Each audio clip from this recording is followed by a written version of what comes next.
Shalom saudara yang dikasihi oleh Tuhan. Kembali lagi Emmanuel Morning Greetings menyapa kita. Mari kita berdoa. Bapa di surga, kami bersyukur untuk kebaikan-Mu hari yang baru Tuhan berikan. Dan kami percaya Tuhan telah berjalan terlebih dahulu di sepanjang hari ini. Namun Tuhan pimpinlah kami supaya kami tidak salah melangkah. Dalam nama Yesus kami berdoa. Amin. Pagi hari ini tema kita yaitu mengenal Allah seutuhnya, yang terambil dari Filipi pasal yang ketiga ayat yang ke-10 dan ayat yang ke-11. Yang ku kehendaki ialah mengenal Dia dan kuasa kebangkitannya dan persekutuan dalam penderitaannya, di mana aku menjadi serupa dengan Dia dalam kematiannya, supaya aku akhirnya beroleh kebangkitan dari antara orang mati.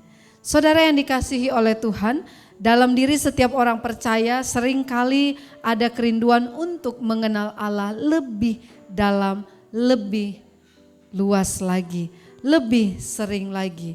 Nah Bapak Ibu Saudara, namun sayangnya tak jarang pengenalan yang diharapkan itu cenderung terfokus pada hal-hal yang baik lewat kenyamanan hidup ataupun doa-doa yang dijawab sesuai dengan keinginan. Padahal ada sisi lain dari pengalaman akan Allah yang dapat kita pelajari dalam perjalanan kita mengiring Kristus seperti yang dirindukan oleh Paulus. Saudaraku yang dikasihi oleh Tuhan, dalam surat Filipi dikatakan kerinduan Paulus terungkap bahwa ia ingin mengenal Allah dalam cara yang berbeda dari kerinduan orang secara umum. Paulus ingin mengenal kuasa kebangkitannya yang berarti adalah pengalaman kematian yang perlu Paulus alami terhadap segala sesuatu yang bersifat duniawi. Paulus juga rindu bersekutu dalam penderitaan Kristus yang tergenapi lewat berbagai penderitaan yang dialami sebagai rasul dalam penginjilannya. Kerinduan yang tak biasa ini akhirnya melahirkan pengenalan akan Allah yang kuat. Saudara yang dikasihi oleh Tuhan, kalau kita melihat Paulus bagaimana dia memberitakan Injil, dia sampai mati hanya karena kebenaran Kristus. Inilah pengenalan yang sangat mendalam bagi Paulus. Bukan hanya doa yang dijawab, bukan hanya berkat-berkat saja yang diterima, tapi pergumulan yang berat itu membawa kita kepada pengenalan akan Tuhan.